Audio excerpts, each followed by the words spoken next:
तो इससे पहले हमने व्याकरण शिक्षण की जो प्राचीन विधि है उनमें आगमन और निगमन विधि का अध्ययन किया था।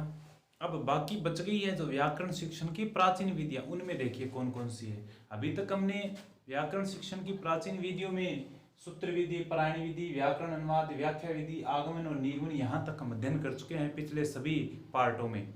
अब जो और रह गई है जिनसे प्रश्न आ सकते हैं, क्योंकि ये कुछ और विधियां हैं, ठीक है, मुख्य मुख्य विधियां आपको मैंने करवा दी है। तो उसमें एक आती है भाषा संसर्ग विधि।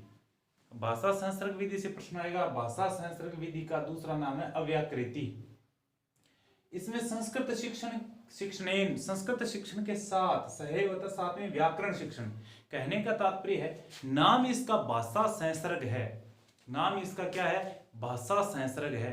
भाषा संसर्ग का मतलब होता है मैं आपको कोई लेसन पढ़ा रहा हूं, भाषा के जरिए व्याकरण का ज्ञान देना। भाषा के जरिए क्या देना? व्याकरण का ज्ञान देना। तो ये भाषा संसर्ग विधि।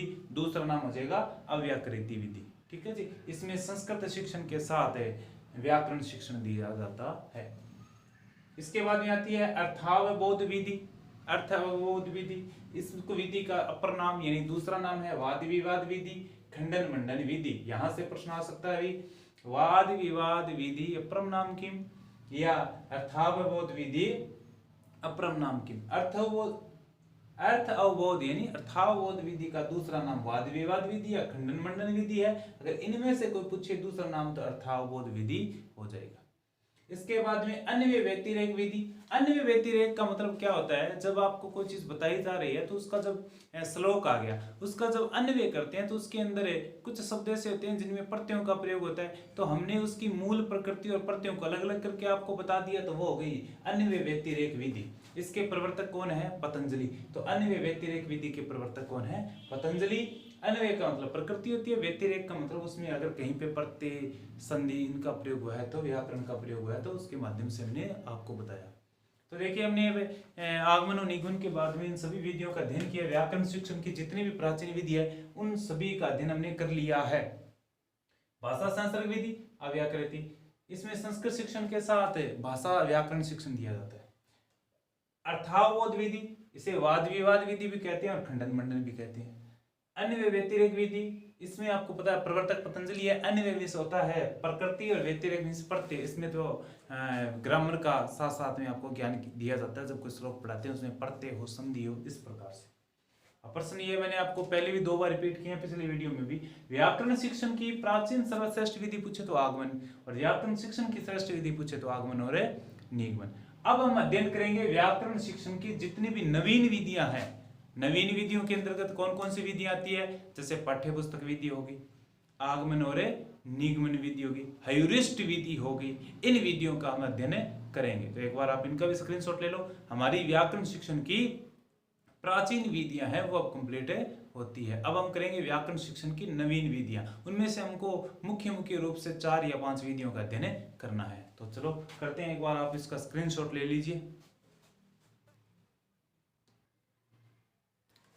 तो इसके बाद में हमें व्याकरण शिक्षण की जो आधुनिक विधियां हैं अब उनका अध्ययन करेंगे।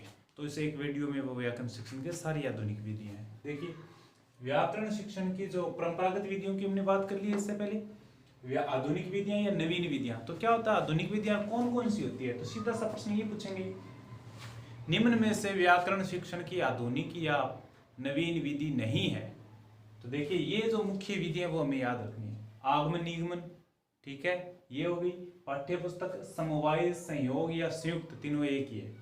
ह्यूरिस्ट विधि या संरचनात्मक उपागम, तो आपको याद रखना है। ये 5 आपको मुख्य रूप से याद रखनी है। इन्हीं में से प्रश्न आता है हर बार। तो आपको याद रखना है व्याकरण शिक्षण की आधुनिक या नवीन विधियां कौन कौन सी है। आगमन निगमन होगी, उसके बाद में होगी पाठ्य पुस्तक, उसके बाद में समवाय, संयोग या ये ह्यूरिस्ट विधि होगी, और संरचनात्मक उपागम होगी।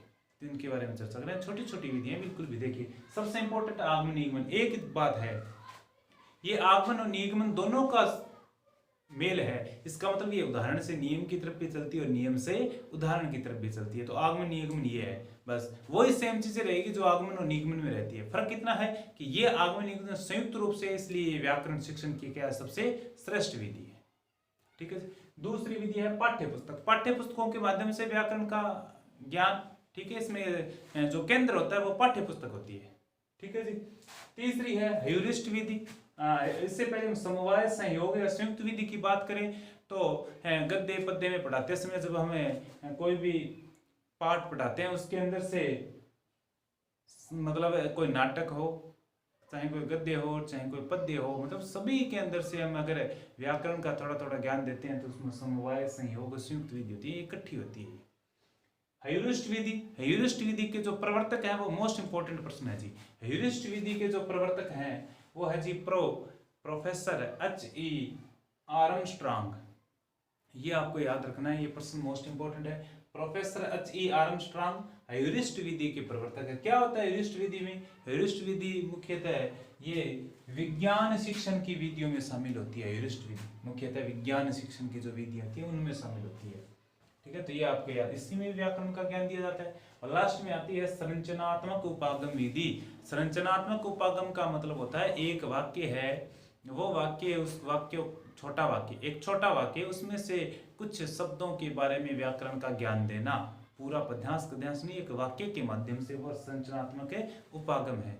इसके बाद में अंतिम व्याकरण शिक्षण कंप्लीट की ओर है, ठीक है, पूर्णता की ओर है। तो व्याकरण पाठ योजना के सोपान आपको याद रखने हैं। जब हम बीएड में वो दैनिक पाठ योजना वो बनाया करते थे, लेसन है, तो उनके अंदर से हमें सबसे पहले प्रस्तावना, उद्देश्य कथन, फिर प्रस्तुतिकरण, फिर श्यामपट सार, फिर सामान्यकरण, फिर नियमीकरण, फिर पुनरावृत्ति, प्रयोग, अभ्यास या मूल्यांकन, और लास्ट में हम बच्चों को क्या देते हैं?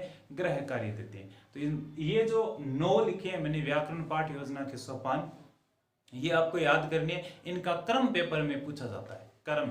एक तो ये, और दूसरा इससे पहले हमने जो विधियां की थी आगमन और निगमन विधि, उनके 4 सोपान थे, वो भी, उनका भी आपको क्रम याद है करना है, ठीक है। तो ये आपको व्याकरण पाठ योजना के 9 जो सोपान है वो आपको याद करने पड़ेंगे। सबसे पहले प्रस्तावना, फिर उद्देश्य कथन होता है, फिर प्रस्तुतिकरण, फिर श्यामपट का सहार होता है, और फिर सामान्यकरण, फिर नियमीकरण, फिर पुनरावृत्ति, फिर प्रयोग, अभ्यास या मूल्यांकन करते हैं, और फिर लास्ट में बच्चों को क्या देते हैं? गृह कार्य। तो आज हमारी इस पार्ट तक व्याकरण शिक्षण की प्राचीन और नवीन विधियां वो सारी की सारी कंप्लीट होती है, ठीक है जी। आप पीछे व्याकरण शिक्षण की जितनी भी विधियां हैं उन सभी के वीडियो देखें, और इन्हीं से प्रश्न बनेंगे आपके पेपर के, ठीक है। चैनल को लाइक करें, सब्सक्राइब करें। बहुत बहुत धन्यवाद।